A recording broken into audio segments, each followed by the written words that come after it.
You tell me, what's better, adding or subtracting complex numbers? Well, when you add complex numbers, you have one term with a number and an I with a coefficient. And when you add the complex numbers together, you add the coefficients together and put an I after it. And when you subtract the complex numbers, you have one term with a number and an I with a coefficient, and another term with a number and an I with a coefficient. And then you distribute negative to the second term, and you want to solve the problem, but your parents just won't let you, and it's like they won't let you, there's not enough, and we want more, like you really like it, we want more. I feel you. It's not complicated. Saving is better. Switch to AT&T, and your family can save up to $100 a month with Mobile Share.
What would you rather have, more money or less money? More!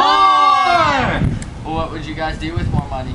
If I had more money, I would buy coefficients for my complex numbers, so that when I multiply the complex numbers together, all I have to do is multiply the coefficients and then multiply the i's, which is really just I squared, which really equals -1.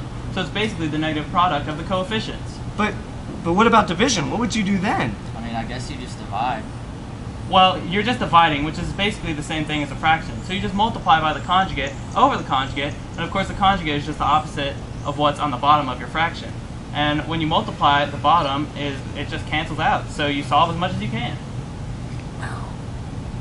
It's not complicated. Faster is better. And AT&T is the nation's fastest 4G LTE network for your iPhone 5.